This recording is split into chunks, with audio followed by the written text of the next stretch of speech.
Final accounts of non profit ഓർഗനൈസേഷൻ്റെ next ഒരു question ആണ്. അപ്പോൾ അതിൽ ആദ്യത്തെ ഒരു മോഡൽ ഓഫ് ക്വസ്റ്റ്യൻ ആണ് നമ്മൾ കഴിഞ്ഞ രണ്ട് പ്രോബ്ലത്തിലും കണ്ടിട്ടുള്ളത്. അപ്പോൾ ഈ ഒരു ക്വസ്റ്റ്യൻ എടുത്ത് നോക്കുകയാണെങ്കിൽ ഇതിൽ ട്രയൽ ബാലൻസിൻ്റെ ഒരു ഫോർമാറ്റും അല്ലെങ്കിൽ ഒരു ട്രയൽ ബാലൻസും അതിൻ്റെ അഡീഷണൽ ഇൻഫർമേഷനാണ് തന്നിട്ടുള്ളത്. നമ്മൾ പറഞ്ഞ പലതരത്തിൽ ഈ ക്വസ്റ്റ്യൻസ് വരാം. കഴിഞ്ഞതിലൊക്കെ തന്നതുപോലെ ഒരു receipt and payment account and അതിൻ്റെ അഡീഷണൽ ഇൻഫർമേഷൻ തന്നിട്ട് ഇൻകം ആൻഡ് എക്സ്പെൻഡിച്ചർ അക്കൗണ്ടും ബാലൻസ് ഷീറ്റും പ്രിപ്പയർ ചെയ്യുന്നത് പറയാം. അടുത്തൊരു ടൈപ്പ് എന്ന് പറയുന്നതാണ് ഈ ഒരു ട്രയൽ ബാലൻസും അതുപോലെ അതിൻ്റെ അഡീഷണൽ ഇൻഫർമേഷനും തന്നിട്ട് നമ്മൾ ഈ ഒരു final balance sheet and income and expenditure account prepare ചെയ്യുക എന്ന് പറയുന്നത്. ഇതിലപ്പം തന്നിരിക്കുന്ന ഇൻഫർമേഷൻസ് നോക്കാം.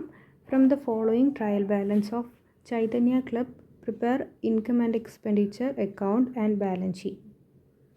അതിൽ ട്രയൽ ബാലൻസ് എന്ന് പറഞ്ഞാൽ നമുക്കറിയാം, ഒരു ഇയറിൽ നമ്മൾ പ്രിപ്പയർ ചെയ്തിരിക്കുന്ന ലെഡ്ജർ ബാലൻസുകളൊക്കെ നമ്മൾ എന്ത് ചെയ്യും, അതിൻ്റെ ഡെബിറ്റ് ബാലൻസ് ഉള്ളത് ഡെബിറ്റ് കോളത്തിലും അതുപോലെ ക്രെഡിറ്റ് ബാലൻസ് ഉള്ളത് ക്രെഡിറ്റ് കോളത്തിലുമായിട്ട് എമൗണ്ട് എൻ്റർ ചെയ്ത് നമ്മൾ ട്രയൽ ബാലൻസ് കറക്റ്റാണോ എന്നുള്ളത് നോക്കാറുണ്ട്.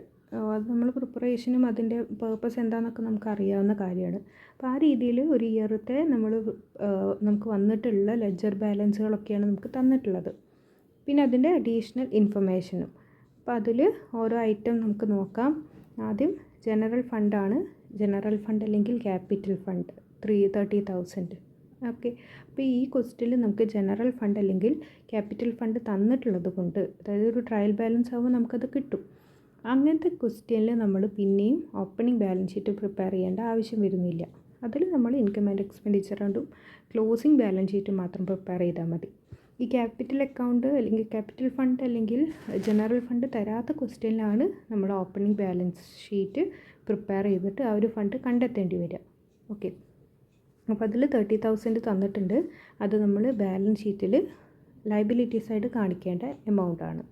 Then cash in hand and cash at bank രണ്ടും നമ്മൾ ബാലൻസ് ഷീറ്റിൽ അസറ്റ് സൈഡ് കാണിക്കേണ്ട ഐറ്റമാണ് 2,000 ആൻഡ് 3,000. ദെൻ സൺട്രി ഡെക്ടേഴ്സ് ഓൾസോ നമ്മൾ അറിയാം, ബാലൻസ് ഷീറ്റിൻ്റെ ഡെബിറ്റ് സൈഡ് കാണിക്കേണ്ട അസറ്റ് സൈഡ് കാണിക്കേണ്ട ഐറ്റമാണ്.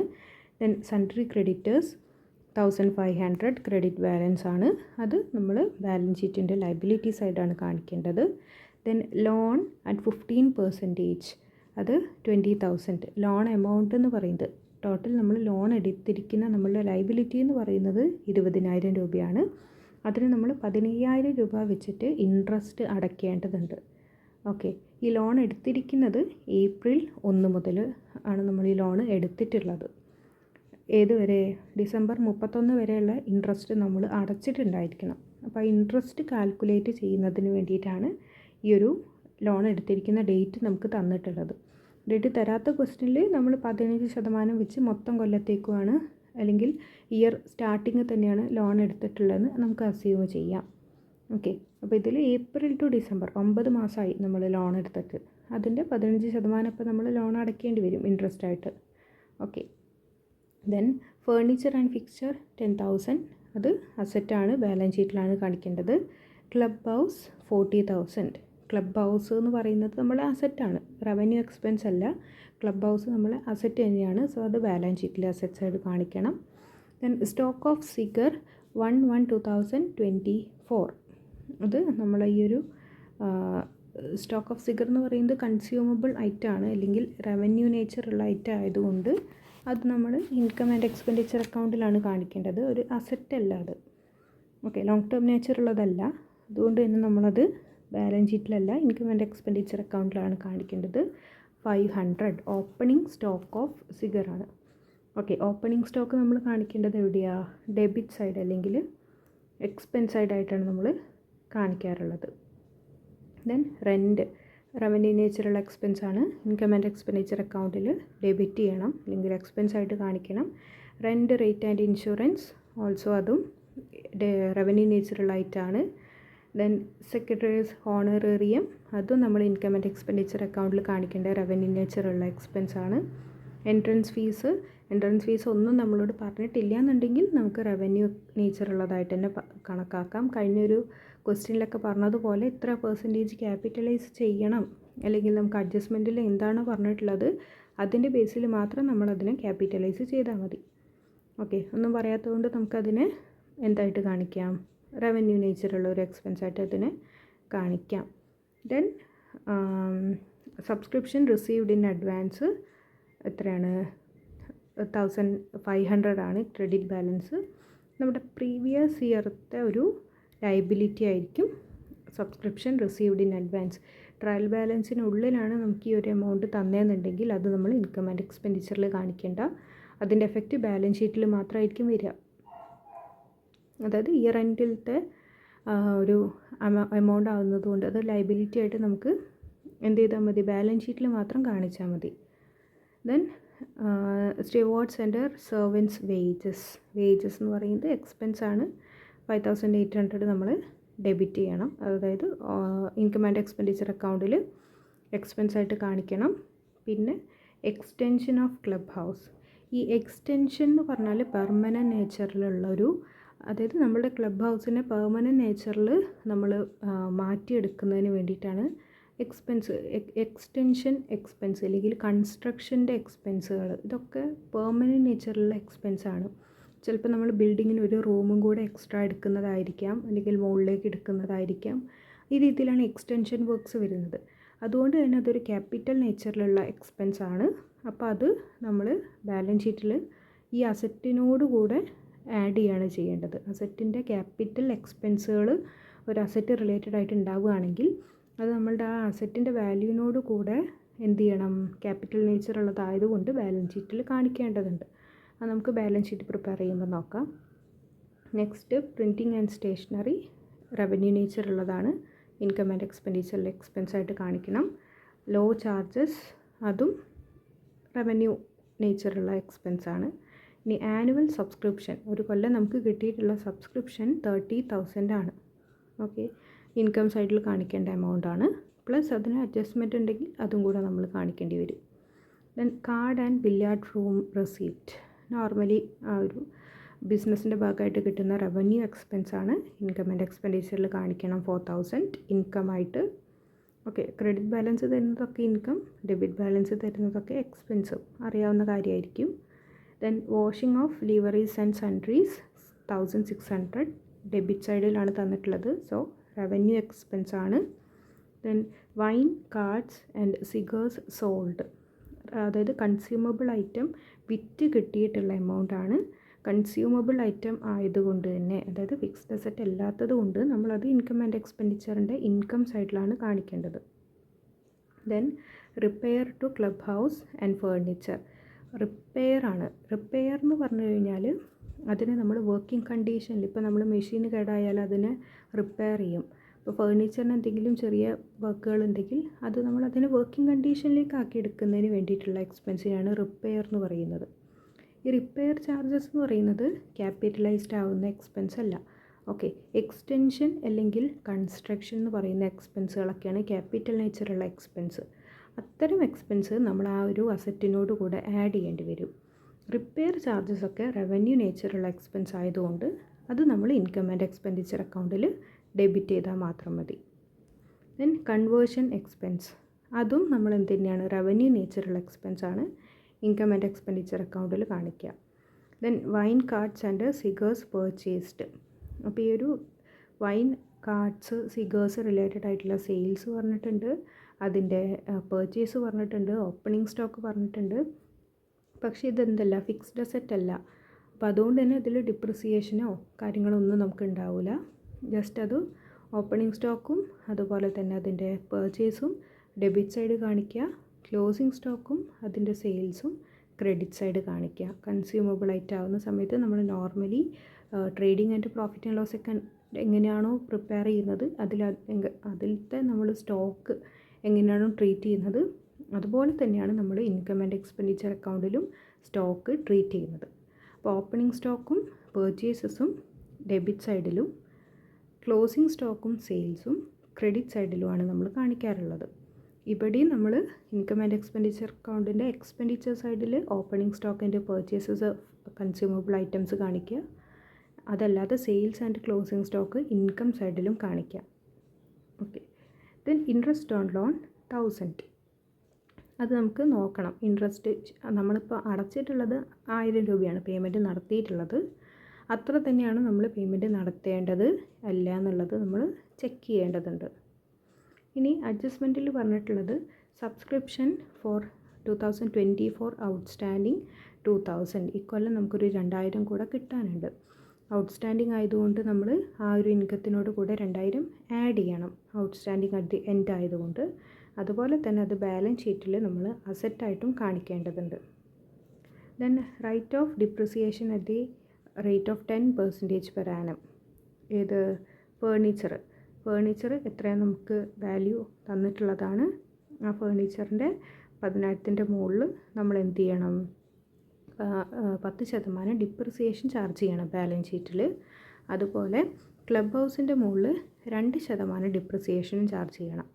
ക്ലബ് ഹൗസിൻ്റെ കേസിൽ നമുക്ക് നോക്കണം, 40,000 രൂപേൻ്റെ ക്ലബ് ഹൗസ് ആയിരുന്നു ഓപ്പണിംഗ് ബാലൻസ്, പ്ലസ് അതിനൊരു എക്സ്റ്റൻഷൻ വർക്കും കൂടെ നമ്മൾ കൊടുത്തിട്ടുണ്ട് 10,000. അപ്പോൾ രണ്ടും കൂടെ ടോട്ടൽ ഇപ്പോൾ 50,000 ആയിട്ടുണ്ട് ഈ ഒരു ക്ലബ് ഹൗസിൻ്റെ വാല്യൂ എന്ന് പറയുന്നത്. അതിൻ്റെ മുകളിലാണ് നമ്മൾ 2% ഡിപ്രിസിയേഷൻ ചാർജ് ചെയ്യേണ്ടി വരിക. ഓക്കെ. ദെൻ ലാസ്റ്റ് ഉള്ളത് stock of cigars 400, wine 600 as on 31st December 2024. Year എൻഡിലുള്ള സിഗേഴ്സിൻ്റെയും അതുപോലെ തന്നെ വൈനിൻ്റെയും ക്ലോസിംഗ് വാല്യൂ ആണ് തന്നിട്ടുള്ളത്. വിച്ച് മീൻസ് ക്ലോസിംഗ് സ്റ്റോക്കാണ്. അത് നമ്മൾ ഇൻകം ആൻഡ് എക്സ്പെൻഡിച്ചർ അക്കൗണ്ടിൽ എന്തായിട്ട് കാണിക്കണം, ഇൻകം സൈഡ് കാണിക്കണം. അതുപോലെ തന്നെ നമ്മൾ ബാലൻസ് ഷീറ്റിലും ക്ലോസിംഗ് സ്റ്റോക്ക് എന്ന് പറയുന്നത് നമ്മൾ ബാലൻസ് ഷീറ്റിലും കാണിക്കുന്ന ഐറ്റം തന്നെയാണ്. ഓക്കെ. അപ്പോൾ നമ്മൾ ഓരോ ഐറ്റമായിട്ട് നോക്കുക, മാറ്റി എഴുതുക.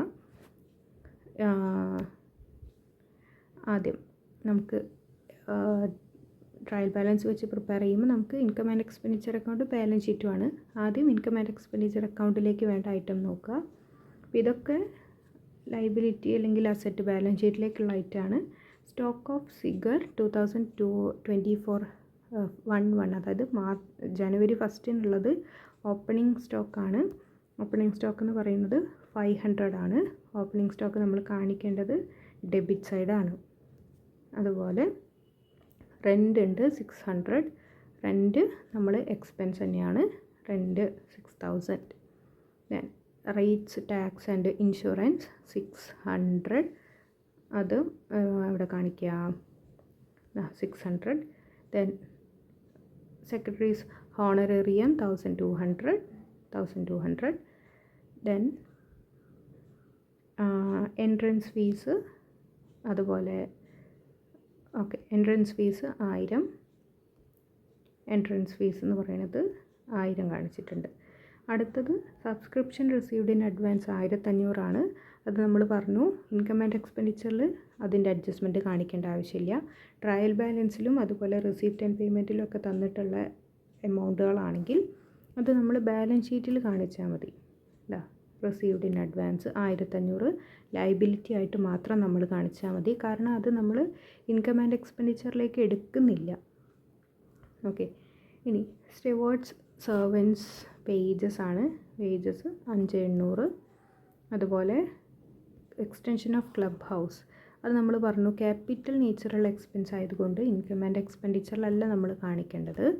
ബാലൻസ് ഷീറ്റിൽ ഈ ക്ലബ് ഹൗസിൻ്റെ വാല്യൂ 40,000 കൂടെ, അതായത് അത് നമുക്ക് ട്രയൽ ബാലൻസിൽ തന്നിട്ടുള്ള എമൗണ്ടാണ്, അതിനോട് കൂടെ ഈ ഒരു 10,000 രൂപ നമ്മൾ ആഡ് ചെയ്യണം. ഓക്കെ. ഇനി പ്രിൻറ്റിങ് ആൻഡ് സ്റ്റേഷനറി 1000, അതുപോലെ law charges 500.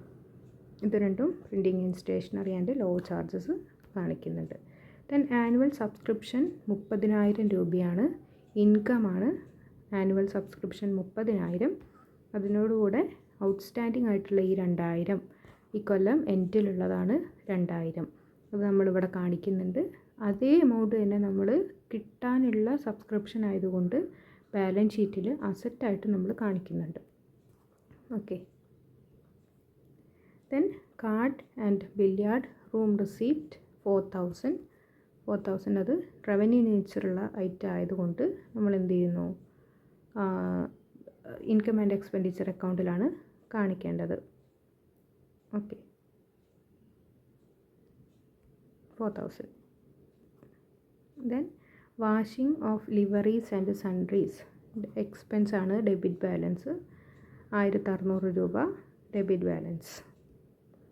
Then wine cards and cigars sold വിറ്റിട്ടുള്ളതാണ്, സെയിൽസ് ആയതുകൊണ്ട് ഇൻകം സൈഡിൽ 5000 രൂപ കാണിക്കുന്നു.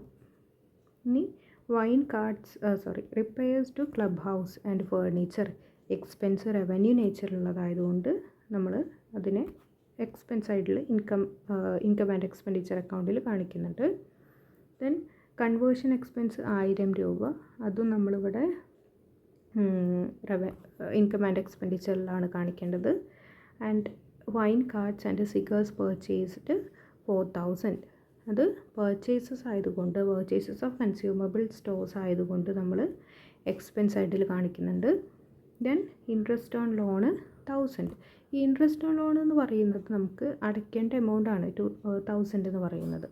അതേസമയം അതിൻ്റെ എമൗണ്ട് നമ്മൾ നോക്കണം, നമ്മൾ അടയ്ക്കേണ്ട അത്ര എമൗണ്ട് നമ്മൾ അടച്ചിട്ടുണ്ടോ എന്നുള്ളത് ചെക്ക് ചെയ്യേണ്ടതുണ്ട്. അപ്പോൾ ഇതിൽ നമുക്ക് ഇൻട്രസ്റ്റ് ഓൺ ലോൺ എന്ന് പറയുന്നത് 20,000, ഇത് 2000 അല്ല 20,000 ആണ്. 20,000ൻ്റെ മുകളിൽ 15% നമ്മളുടെ ഇൻട്രസ്റ്റ് റേറ്റ് എന്ന് പറയുന്നത്. ഓക്കെ, അപ്പം അങ്ങനെ നമുക്ക് 12 മാസത്തേക്ക് നമ്മൾ അടയ്ക്കേണ്ടി വരിക. അപ്പോൾ ഒരു മാസം നമ്മൾ ശരിക്കും 250 രൂപ അടയ്ക്കേണ്ടി വരും. ഓക്കെ, ഒരു കൊല്ലത്തേക്കുള്ള ഇൻട്രസ്റ്റ് എന്ന് പറയുന്നത് 20,000 × 15 ആണ്. അതിന് 1/12 ഒരു മാസത്തേക്കുള്ളത് നമ്മൾ നോക്കിക്കഴിഞ്ഞാൽ 250 രൂപ നമ്മൾ മാസം അടയ്ക്കേണ്ടതുണ്ട്. ഓക്കെ, അങ്ങനെയാണെങ്കിൽ ഏപ്രിലിനാണ് നമ്മൾ ലോൺ എടുത്തിട്ടുള്ളതെന്ന് ക്വസ്റ്റ്യനിൽ ഇവിടെ പറഞ്ഞിട്ടുണ്ട്. 1/4/2024 ഏപ്രിൽ 1-നാണ് ലോൺ എടുത്തിട്ടുള്ളത്. അപ്പോൾ അങ്ങനെയാണെങ്കിൽ ഏപ്രിൽ ടു ഡിസംബർ വരെ, ഡിസംബറിലത്തെ ട്രയൽ ബാലൻസ് ആണ് നമുക്ക് തന്നിട്ടുള്ളത്. ഏപ്രിൽ ടു ഡിസംബർ വരെ 9 മാസത്തേക്ക് നമ്മൾ 250 രൂപ വെച്ച് അടയ്ക്കുകയാണെങ്കിൽ 2250 രൂപ നമ്മൾ അടയ്ക്കേണ്ടതുണ്ട്.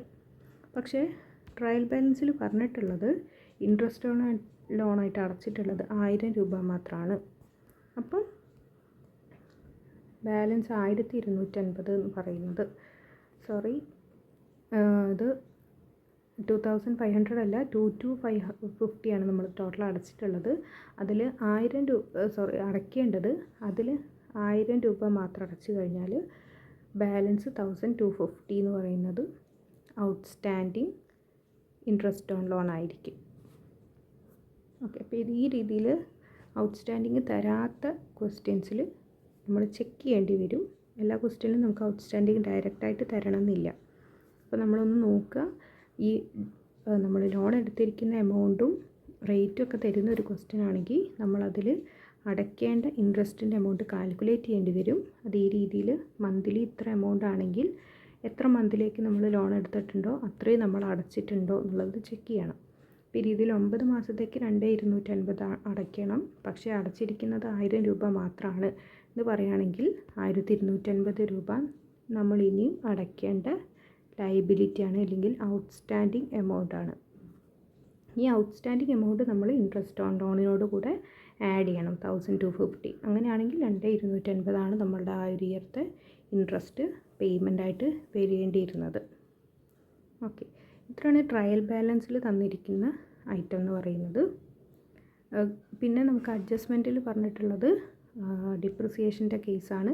ഫേർണിച്ചറിൻ്റെ മുകളിൽ 10%, ഫേർണിച്ചറിൻ്റെ വാല്യൂ എത്രയാണ് 10,000, അപ്പോൾ അതിൻ്റെ 10% 1000 രൂപ.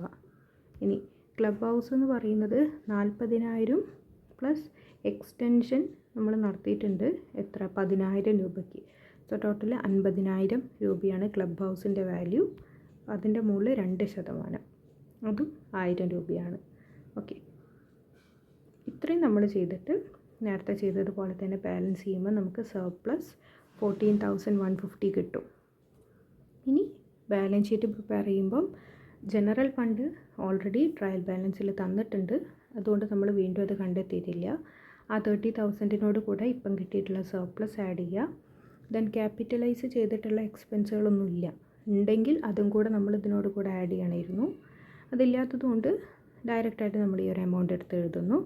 Then sundry creditors, then loan amount without interest എത്രയാണെന്നുണ്ടെങ്കിൽ ആ എമൗണ്ട് മാത്രം എഴുതുക. Then interest on loan outstanding 1250 നമ്മളിപ്പോൾ ഇവിടെ കണ്ടെത്തി ആ എമൗണ്ട് ലയബിലിറ്റിയാണ്. Then subscription received in advance 1500, അത് നമുക്ക് ക്വസ്റ്റ്യനിൽ പറഞ്ഞിട്ടുള്ള 1500 അത് നമ്മൾ ഇൻകം ആൻഡ് എക്സ്പെൻഡിച്ചറിൽ എടുത്തിട്ടില്ല, ബാലൻസ് ഷീറ്റിലേക്ക് മാത്രമേ എടുക്കേണ്ടതുള്ളൂ. കാരണം അത് ഓൾറെഡി അഡ്ജസ്റ്റഡ് ആയിട്ടുള്ള എമൗണ്ട് തന്നെയാണ് ട്രയൽ ബാലൻസിൽ. അസറ്റിൻ്റെ കേസ് നമ്മൾ പറഞ്ഞു, ക്ലബ് ഹൗസിൻ്റെ കേസ് പറഞ്ഞതാണ്. ദെൻ ഫേർണിച്ചർ ആൻഡ് ഫിക്സ്ചേഴ്സ്, അതിൽ ഡിപ്രിസിയേഷൻ ഉള്ളതുകൊണ്ട് അതും നമ്മൾ ലെസ് ചെയ്യണം. Then closing stock of സിഗേഴ്സ് wine, ചിലപ്പോൾ ക്വസ്റ്റ്യനിൽ വെറും ക്ലോസിങ് സ്റ്റോക്ക് നീക്കും തരിക. എന്താണെന്നുണ്ടെങ്കിലും കൺസ്യൂമബിൾ ഐറ്റത്തിൻ്റെ ക്ലോസിങ് സ്റ്റോക്ക് എന്ത് ചെയ്യണം, നമ്മൾ സ്റ്റോക്ക് ഇൻ ഹാൻഡ് ആയിട്ട് അല്ലെങ്കിൽ ക്ലോസിങ് സ്റ്റോക്ക് എന്ന് പറഞ്ഞിട്ട് നമ്മൾ കാണിക്കണം അസറ്റ് സൈഡിൽ. Then sundry debtors, subscription due, cash at bank and cash in hand. ഇത്രയാണ് ബാലൻസ് ഷീറ്റ്. ഓക്കെ.